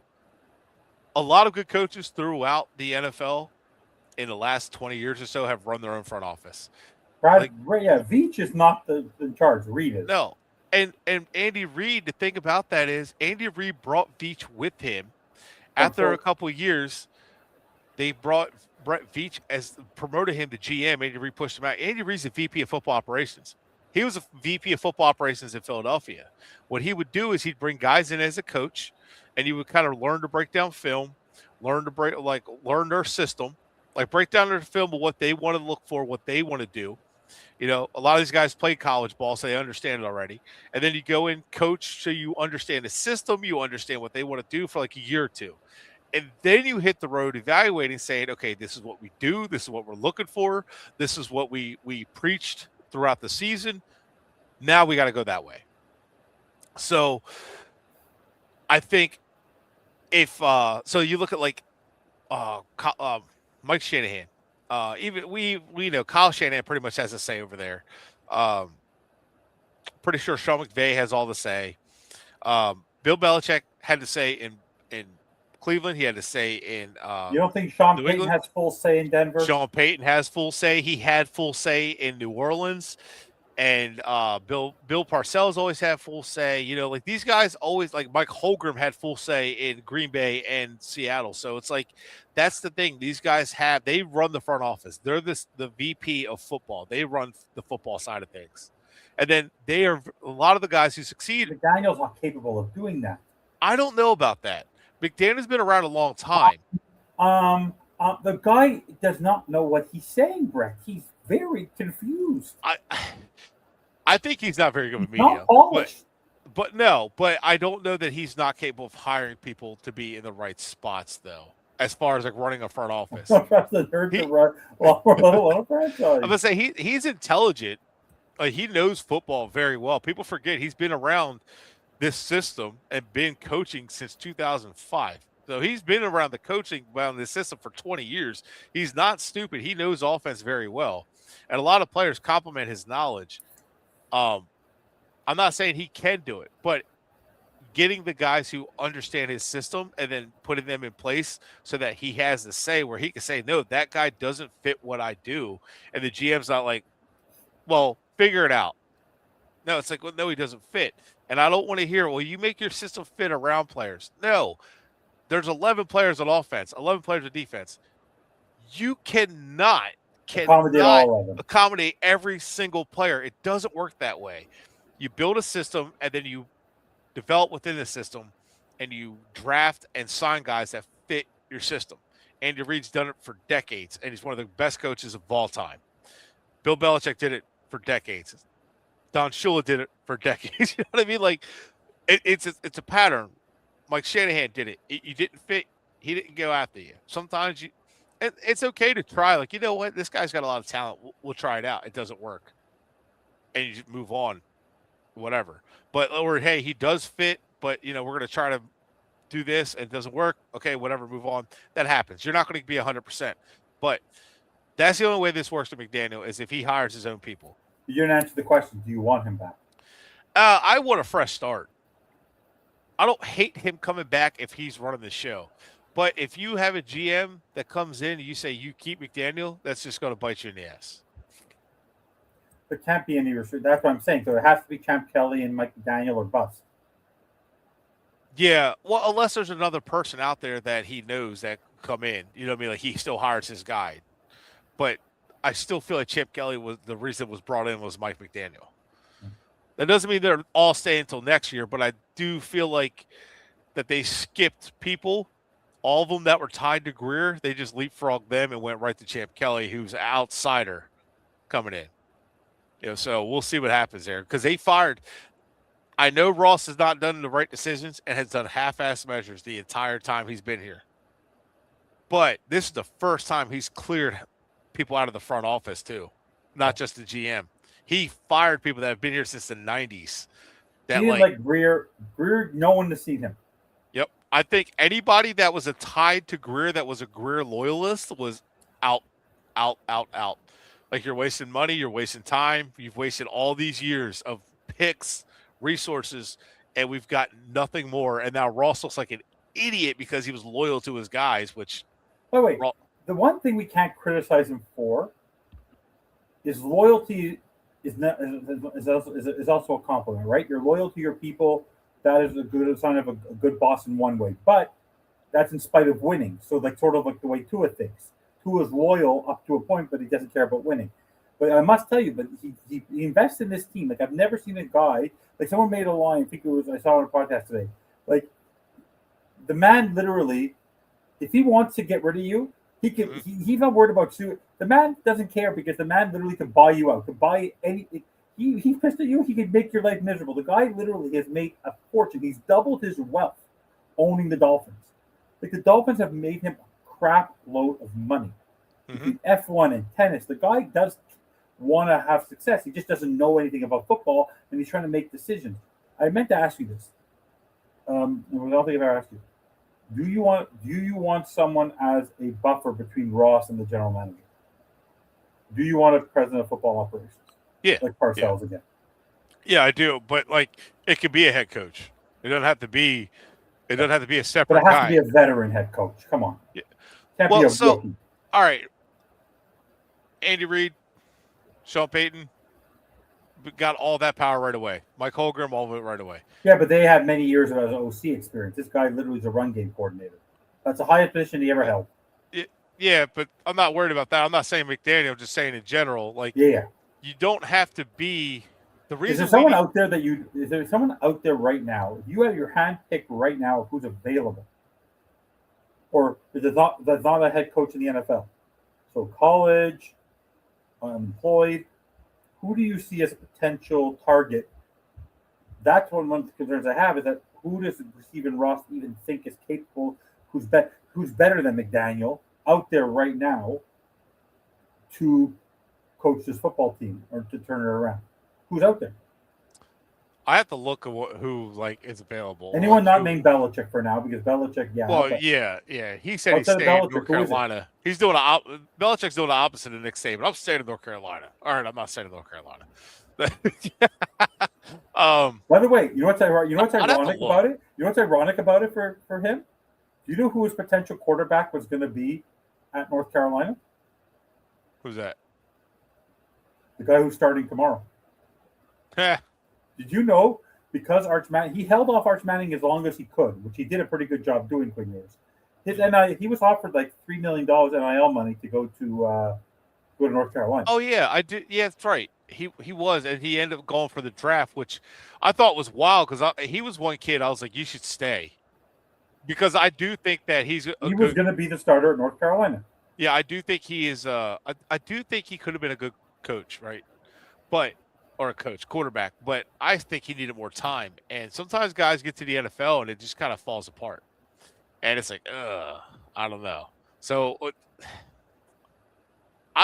but as far as that goes, I wouldn't mind bringing in Belichick. Obviously, that would be nice. I'd be all about it. He would crap the pants out of both of those, Buffalo, New England. Well, I'll tell you, the one guy I'm keeping an eye on is Kevin Stefanski. He'd be the top of my list. I'd bring him in. Even with all the struggles in Cleveland? Yeah, because that offense always looks good. He's the coach of the multiple-time coach of the year. He's a good coach. But that quarterback situation was awful. And I don't know that he made any of those decisions. You don't think that was an owner's decision to go get Deshaun? Deshaun Watson was definitely an owner's decision. I don't think he was like, oh, let's jeopardize our future for Deshaun Watson. So Stefanski's and the owner said he's going to keep him on the roster next year. Yeah, look, Stefanski's a smart guy. He knows how to get the most out of the offense, run game, pass game. I mean, look at Shedeur Sanders and how well he's played. Look at how proficient their offense is. Like Stefanski knows physical ball. He knows that you could say it was all right. That whole it was Brady, not Bill, blah blah blah blah blah. I hate that shit. The Ravens are who they are because of a system put forth by Bill Belichick. Bill Belichick developed, and He developed his scouts. He developed his coaches. He developed scouts as coaches the same way Andy Reid did. He developed all of that, and that whole system. It was build within, build them up, build them up, build them up. So that way it's next guy up, next guy up. That wasn't just a mantra of football. That's a mantra of life. Like, hey, I know that guy is your coworker's sick and called out, but we still got to work, buddy. Work doesn't stop. Life doesn't stop. It's the way it is. Hey, that guy quit. That guy got a new job. He got promoted up. We need someone else to fill that spot. And that's what the Ravens do. The Ravens are set up because of that. The Patriots, look how quick they flipped that right back around. And the reason why not McCarthy. What are your thoughts on McCarthy? Now, that one you could say it was the quarterback, not the coach, because he had Aaron Rodgers. No, but do you like McCarthy? I don't like him as a head coach. I'm not a fan of it. I know Dallas is a hard place to win sometimes with Jerry Jones being in the way and Stephen Jones. I get that. That's hard to win when you have personnel decisions against you, but I'm not a big fan of Mike McCarthy. I still think I think Green Bay moved on from him for a reason, and Green Bay is pretty patient with their coaches. And you see how well they've been doing without him. I'm not a Mike McCarthy guy. One young guy I like. Now, I don't think he's going to be the VP or CEO of the team, but is Brady. Yeah. Joe Brady. Very intelligent, very smart guy. Sean Payton offense. Learn from Sean Payton. The Bills' offense has been good, even when I know people are going to use this year. It's not great. No, the Bills' offense has been good. They've just been playing mistakes football. Yeah. Now it's a tough conference also to play in. Yeah. So also, I think 80% of his players are new players to North Carolina. No, it's all about Joe Brady. Oh, Joe Brady. You're saying Joe Brady. Or the Bills. Yeah. So he's got his offense has played well. His offense is. He also has a quarterback. Yeah, but he also has the record-breaking offense in LSU, and then people's off his Carolina time. But it's Carolina, the offense was efficient until it wasn't. He didn't get a chance to keep developing that offense either, and he got let go. But Joe Brady's really smart. He's from Miami. He knows offense. He knows today's offense. He knows how to move the football. He knows how to vary his offense. And then, he gets away from the run game. The biggest misconception in today's NFL, that's why Greg alluded to that. Running the football. That's how you win today's NFL. Yeah, that's what people think, right? And it's like, no, throwing the football is how you win. No. See, I don't know that the Bills will let them come. I don't know how the blocking works and how often they're allowed to block or anything like it. But no, that's a good question. No, but for me though, you see in the NFL, running game is important, but it's a complement of, for example, you saw in college today. If it wasn't for Mark Fletcher, they don't win today. So running backs can help you slow down the game but in the end, it is about quarterback play and explosive plays. I agree with you on that.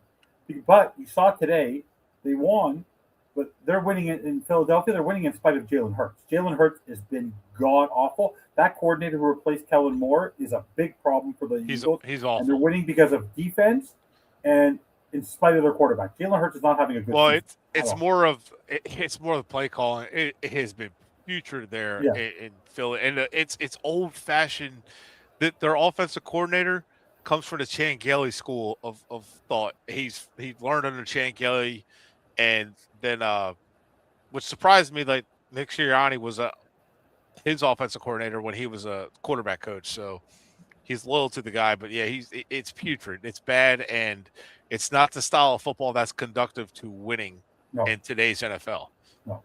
But yeah, that's what I wouldn't mind looking at Chris Shula or Jesse Mitchell either, two defensive coordinators. I'm honestly open to anything that is a fresh start. Like if a guy comes in as a head coach executive and hires his GM, I just feel like we need to rip the Band-Aid off for once in our lives. Like just rip even if he does some amazing things with Quinn Ewers, there's that stench of Tua tied to Mike McDaniel. Mike McDaniel's biggest success story, Bret, will be Tua 2022 and 2023, but his biggest downfall will be the fact that he held on to Tua for way too long. The way that McDaniel held on to Tua and the Dolphins held on for Tua for way too long trying to prove a point is exactly how Ross handled Grier. and how he handled Philbin and how he handles Sperano and how he handled Greg Gase. It's like enough is enough already. Yeah. Right? And yeah, pretty much. I agree. Like, and honestly, it just needs to be like, let the guy have his reins, let him run, stop hodgepodging guys together, stop putting guys like, oh, this GM, you're going to work with this head coach, and you're going to make it work, even though you guys have two different ways of doing things, and you don't do things the same way, you don't understand each other's way of doing it, but you're going to figure it out anyway. Like, okay, thanks. So it's like they need to have something cohesive, and that's why I would prefer to just hire a coach, let him hire his front office, or hire a GM and let him hire the guys that fit what he does from where he comes from. I'll say this, and even though it wasn't winning style of football, it was kind of old-fashioned, at least when Bill Parcells got there, the worst thing he did was promote Greer to director of scouting to put him in that position. But he did hire – but they knew each other in New England a little bit because of Bud, right? Because of his dad, because of Greer's dad. And then Parcells brought in Ireland, right, from Dallas. They brought in Sperano from Dallas. They all had similar philosophies. They all had like the same mentality. And it showed every draft with that. Then when Ireland got on his own, he kind of did his own thing. But they had that, like, if you're going to trade a draft pick for a player, you need to recoup the draft pick somewhere else. And I always I do like that philosophy. That's actually a smart philosophy. Like Parcells had another philosophy that I liked is try to double up on a position. Yeah. So if you want a defensive end, you can't rely on a draft, right? So you might draft two and one hits, or you might draft one. Remember they got Patrick Turner, Brian Hartline? Yeah. Brian Hartline hit. No one cared that we swung and missed on Patrick Turner. Why? Because Brian Hartline was Patrick Turner. Right, exactly. So that's just that's not a bad mentality. Although the mentality of going after the D-line like they did this year wasn't a bad idea. No, it wasn't. I see, again, I don't mind that. I didn't like it because of the fact that you were trying to saddle Steeler being a leader on the defense, and as you saw this year, he's improved, but he started him mentoring a rookie. Right, yeah. And then happen. So then you look at it, the way they did it was fine. They had the same philosophy and it worked cohesively, but at the end of the day, it wasn't the right style of football that wins today. It was very archaic, and they weren't very good at evaluating impact positions. But at least they were all on the same page. Yeah. And then Ireland kind of saved himself by letting Sperano get fired, which I think it should have been opposite. I do think if the last few years I've actually thought about it. If you actually fired Ireland and just gave Sperano the reins and let him hire his front office, I think Sperano would have been – I think he would have had his team winning because I think he would have went after a quarterback. Yeah. I think he would. The one thing was he would get conservative at times, though. But I do think he probably would have done things a little different. However, at the end of the day, whatever they do going forward, it has to be the same thing. I would much rather them get McDaniel – if McDaniel's going to stay, then just keep Champ Kelly. Let McDaniel, they better pick a quarterback in the first round. Right. And if they're going to get rid of McDaniel, then don't force – or – if they don't want to do that and they want to hire GM and force someone with McDaniel, don't do that. If you're going to do it, just clean house. That's my number one choice. Just clean house. I don't mind if they hire Champ Kelly as a general manager. Yeah. Because he's not a Greer guy, and then let him pick his coach. But if this is a mentality that we're bringing these guys in just because we like McDaniel, the problem with the team has been we've been too low because we like guys. That's my biggest problem right now, Bret, with Ross, is that he's keeping McDaniel around because he likes him. Yeah. Oh, but that's not why you keep people around. Keep people around because they're able to win you football games and turn you into a contender year after year after year. Like, as much as they're saying, fire Tomlin, he hasn't had – oh, they were loving him on Monday night. Yeah. But, I mean, if you look at the way Tomlin hasn't had a winning season in a while, right? Or he's had some struggles, hasn't really won much in playoffs or whatever. Or he's not always had winning seasons, but – yet, even with backup quarterbacks, even with constant injuries and rotation at quarterback, he still had winning seasons. Yeah. Because he coaches, he's a very good coach. He prepares his team. And I love what he said about the Dolphins after the game. And this is something that all coaches need to be. He said, they're riding a hot streak. They're a good team. They can hurt you. Their defense plays really good. He's all these compliments. It's not underhanded or fake compliments.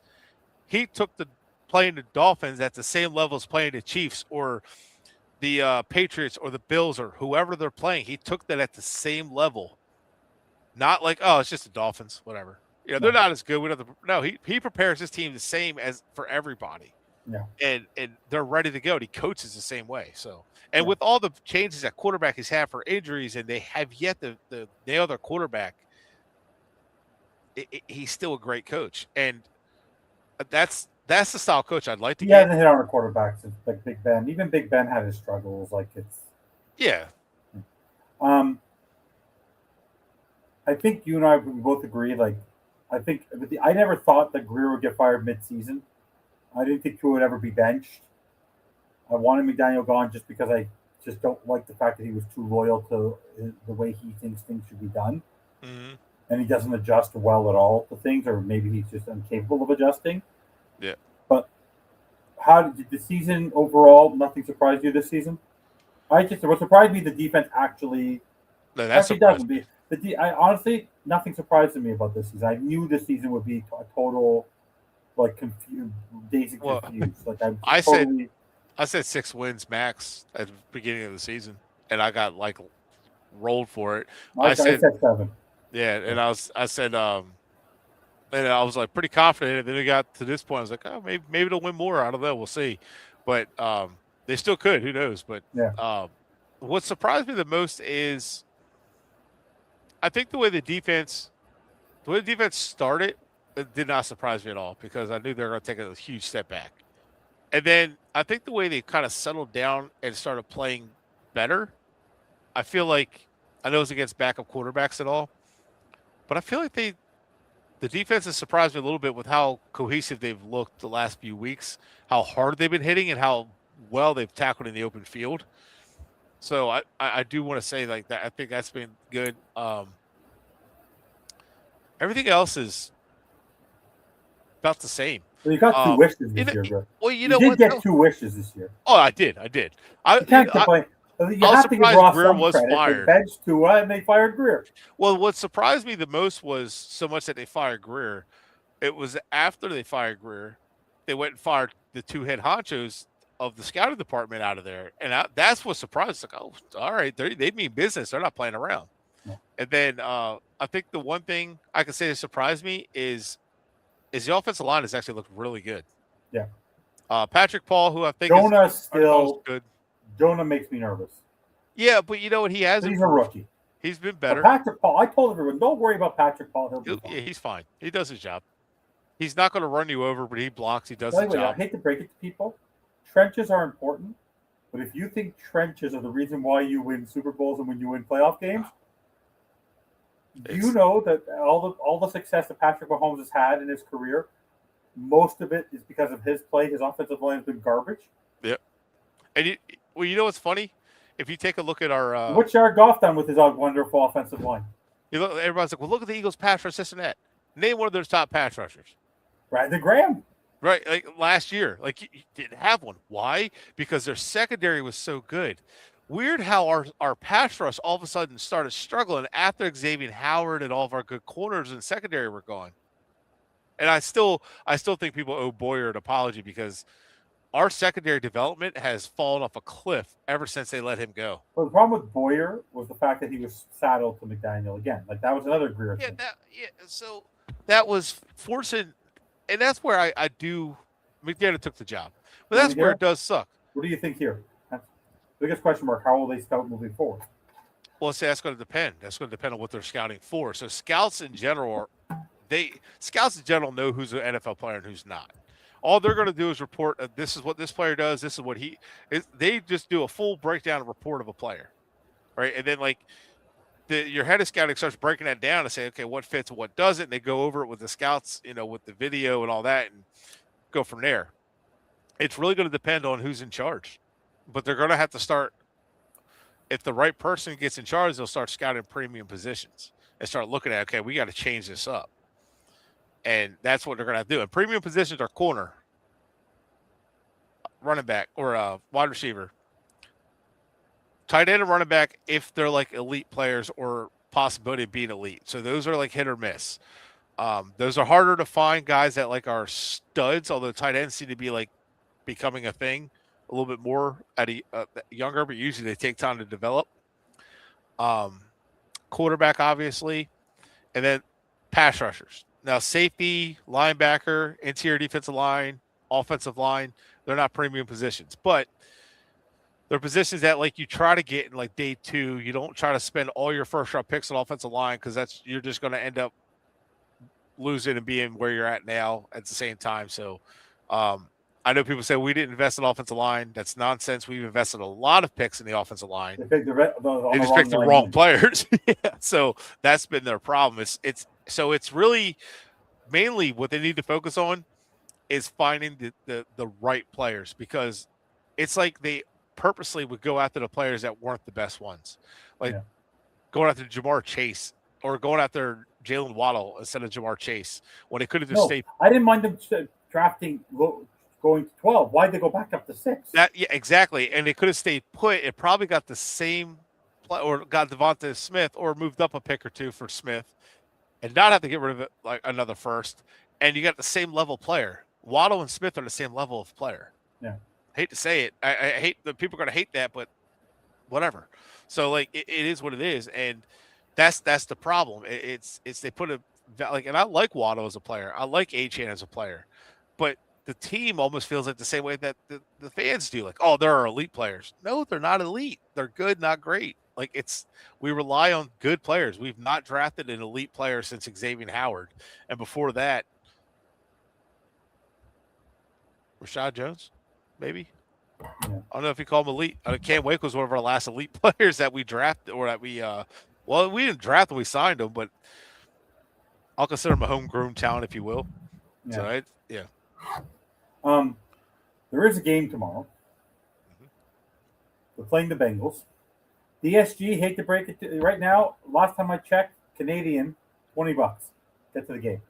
It probably will be about round 10. You know, Bret. I don't know if you've been following this. There have been games. The game, I think it was against the Saints. I could have gone to the game for $5 Canadian 2 hours before kickoff. Wow. That's the crazy. NFL, because we're all sold, right? So like the Ross still making his money, but no one wants to go to these games. That's insane, man. You can go to a movie. But that's what we needed, because that's where Ross was like, all right, hold up. All right, we got to make some changes. Yeah. Something's got to give. The stadiums are empty, and the Dolphins travel, but the stadiums have been empty when you watch these football games in Miami. It's not going to be busy tomorrow. The game against the Bucs will be busy because it's so a lot of the snowbirds are down there at this time of the year. Mm-hmm. But what are you hoping to see tomorrow? It's the Bengals. It's the Dolphins.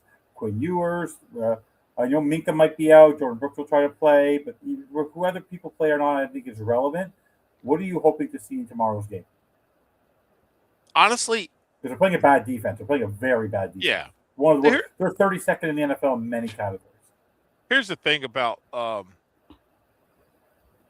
don't want any moral victories. I don't like moral victories, but I want to see the team fight. I want to see the team, if they lose, just put out a good performance. I guess you're going to call it a moral victory, but just show growth, show that your young guys have some type of fight.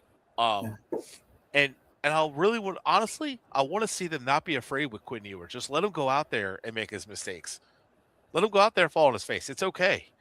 And, like, fans, just be patient. Like, I'm not saying, like, be patient. He's going to be great.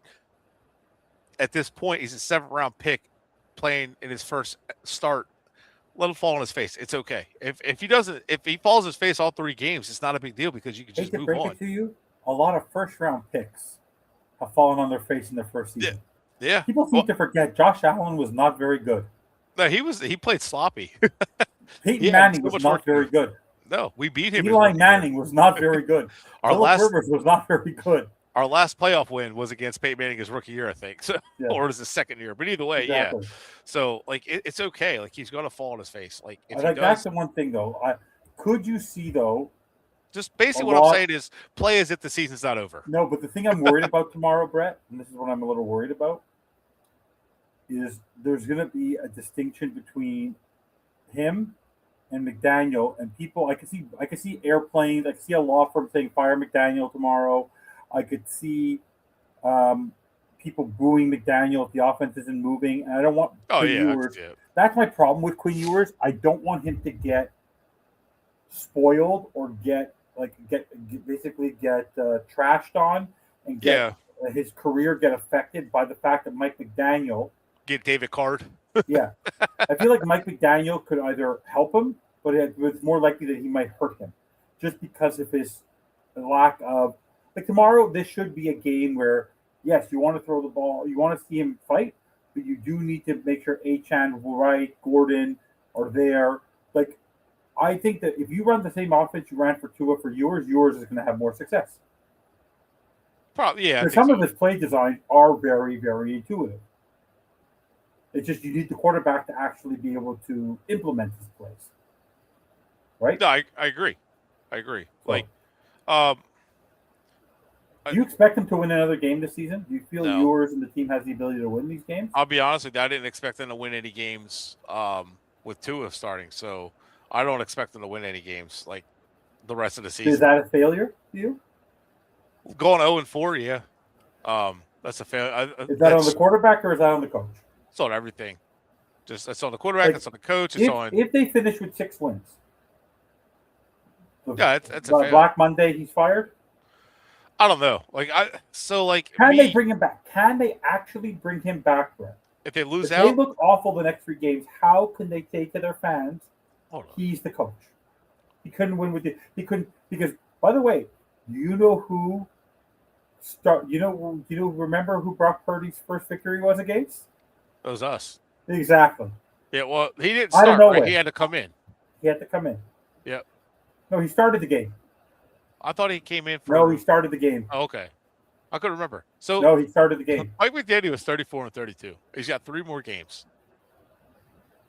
So he's got 3 more games, and he can either be, 37-32, or he could be, he'll be 34-35. He loses all 3.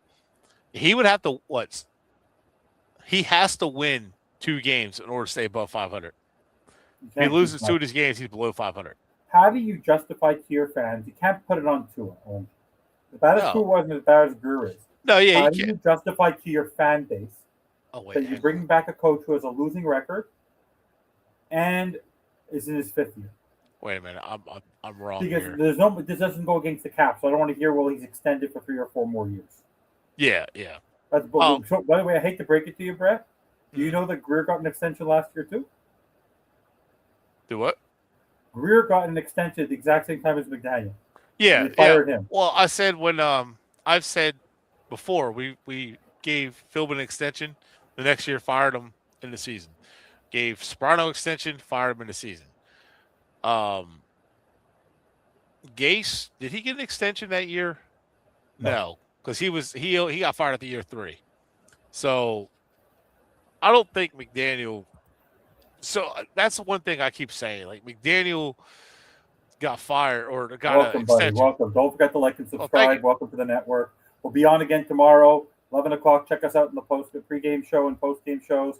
It'll be a lot of fun. Welcome to the network. Thank you for watching. But that extension, I want to know if those extensions are like Ross's way of saying I can get rid of you and then I could just pay you out in payments instead of one lump sum kind of thing. You know what I mean? Like it to us, it doesn't sound right, but to like a billionaire who's cutting millions of dollars in checks, it's like, I could break up your checks so I don't have to sit there and take lump sums out every year to pay you. I could break it up and pay you less. You know what I mean? So like, I kind of feel like that's something that why he gives extensions, so he can fire him, not to worry about it. And if he doesn't fire him, hey, you get to stay. So it's kind of like a win-win. But I can see him firing McDaniel. Because like with that, so they can afford. Who knows? Well, let me ask you. I never asked you the question outright. You agree with me? They need to cut. He should be a post-June 1st cut, right? Tua? Yeah. Yeah. Because cut and trade's the same. Cut. Post-June 1st. Yeah. And they can make it work. But like, I don't know. Can I ask you a question? I would trade him.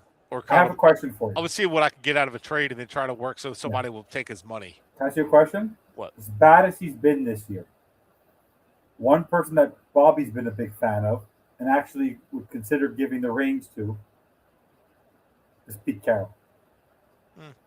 So, does Pete Carroll have anything left? Or is it just a circumstance in Vegas? I don't know. We originally hired Adam Gase. A lot of guys wanted Tom Coughlin and a successor with him. And the idea makes sense, but I don't know that's – I don't know. I like Pete Carroll what he's done in Seattle, the philosophy he has and the way he builds teams is very good. He's very, very smart team builder. I just don't know that I bring him into this one. I don't know how much he has left, but he's a smart. He knows how to win football games, and knows how to do it in today's NFL. He knows how to build talent. So what's your prediction for tomorrow? Tomorrow, over under Quinn Ewers 200 yards passing. Does he surpass Tua's ineptitude of the last couple of weeks? I'll say over. I'll give him like 210, 215. But I think he's going to. I think Miami loses, and I'm going to say Burrow has a day. I don't see them get blown out or nothing. But Burrow looks like he has no interest in playing football. Yeah, but last week was rough against a good team. I think Burrow's going to light us up. I think it's going to be like a 28-10. You really think it's going to be that bad for yours? You think the defense is going to give up 28 points like that at home? Maybe. Yeah, I think so. Okay. Yeah, I'll say 20. I'll stick with 28-10. Will McDaniel survive? Could McDaniel lose his job before the season's actually over if they get killed tomorrow at home? I mean, if they get crushed, if they get crushed tomorrow, if they lose like 40-3. Yeah. Do you fire him? If they get on home field, or do they just ride this out with him? How many Bret? I don't know about you. Do you watch the press conferences at all? A little bit sometimes. It depends on the game. He's very hard to watch, Bret. Who, McDaniel? He does not look like he has a representation of his team. Like when people make the joke of Belichick saying on to Cincinnati or the cheeseburgers with Reed or the man, they at least look like they're. He did. You know. I feel like he's always not a good representative. Him and Tua are not good representatives. I feel like he's one of those guys who thinks faster than he can talk. He answers the question. And he's trying to get it out there. Minutes, one question. Yeah, and he's trying to riddle it so he's not giving you enough information. But sometimes less is more in those situations. And it's like you just, I don't know. Yeah. But the only thing about firing McDaniel now in season, it's like. I want to see what Weaver has. Who's your interim? Yeah, the only problem is with your interim. What a lot of teams do when they fire a head coach, they'll leave everybody else in place. You bring a head coach in, and this is who we have. You make your decision on your coach. And you might have a head coach who says, I want to keep Weaver. I want to keep, so you try to it's hard sometimes for a guy to step up as an interim head coach and step back down, especially to a coordinator. And especially when he has other possibilities. So the one, who do we have? Oh, shoot. I'm sorry, I'm drawing a blank today. Our running back coach actually stepped in to be an interim head coach at some point. And then he stepped back. He dubbed Dolphins. I 100% agree with you. But I think with us, with this whole thing, I think just ride it out with McDaniel to the end of the year. See if the players have fight left for him. I don't know. I kind of think they gave up on him. I think they've been slowly giving up on him because I think that, like I said, I remember I said this to you. I think his biggest downfall will be Tua. Mm-hmm. I thought Tua should have been sacked weeks ago. Ago. The problem is, though, again, it's really hard to convince your ownership and GM paying a quarterback $50 million when you're on a win streak to bench your quarterback. That's the hard part. It's hard to go to your ownership and say, hey, I got to bench this guy. Drew Bledsoe never got the job back. Never got his job back. But Brady came in. Get his job back. But Brady, if Tua got hurt and they were on a win streak, that'd be all. Then you're on a different situation where you're saying, do I bench him? My starter wants to come back, and the guy currently in is winning, but only if we're winning in spite of that quarterback, though we need our starter back.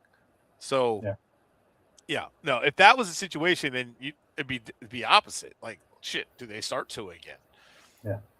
But I actually hope, and I agree with DSG. I want Ewers to succeed. To only remind everybody, because if Ewers balls out, Bret, it actually doesn't make McDaniel look good. It actually makes him look worse, in my mind, because what was he waiting for? Well, if he looks good, it makes McDaniel look even better to say like, yeah, look at that 2023 was my coaching and Tyreek Hill, not What Tua. was he doing for Which the last? it was. Then But why would you you leave can Tua only in there? do so. You can only hide limitations, and Tua Why has would a he leave lot in of there? them for so long. Well, I don't know. Like, is Quinn Ewers ready or not? And again, during the win streak, Tua that's hard. wasn't It's ready. hard to Tua bench wasn't him. ready, and they forced him. I know, but it's hard to bench your starting quarterback for a 7th-round rookie during a win streak. Now, if he did it earlier in the season when Tua was playing even worse and throwing interceptions, it's like, why didn't you do it then? Yeah. But yeah, no, I get it. I agree. Like, why couldn't we do it before? But it's like, you went the win streak, the bye week, like, ugh. Yeah. So to like being with perspective, but No, honestly, McDaniel, whether it was him, whether it was Sean Kelly, I'm happy that at least we get to see something else. I can't watch Yeah. it anymore. yeah, It was almost like it was literally laughable. We was like the inability to play quarterback and to get up and laugh about it. Oh, that's okay. Next Yeah. time, it's all good, guys. But the Like- defense, I hate Tua. I Like, hate Tua. watching Tua play football is like watching my 2-year-old do anything. It's like normal things for an adult to do: getting dressed, putting your shoes on, eating, walking. Yeah. That's watching Tua play football. Yeah. It's like it's not. It doesn't look natural at all. It looks cumbersome. It looks slow. He looks It looks- uncomfortable. Yeah, he just doesn't look.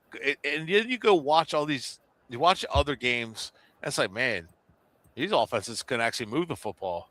Oh wow, this quarterback can actually throw a football. Oh hey, look, he threw it away. Oh hey, look, that quarterback ran. That's allowed. Like, oh hey, that quarterback got hit and didn't get a concussion. Holy hell. Oh, he actually slid and made the first down. Oh, Oh, that's cool. Did you see last week how excited he was that he got the first down but didn't get it? Yeah. He can't slide. Well, he could before. He doesn't he's know so- where to stop. He he's doesn't so see the stiff. marker. He's so up here. Yeah. And that's the thing. And I've said it before. Diaz So does not have football instincts. back in the day, a few years ago, Carson Palmer was saying, Jordan Palmer, his brother was saying, when it comes to confidence, you have wavering confidence and true confidence.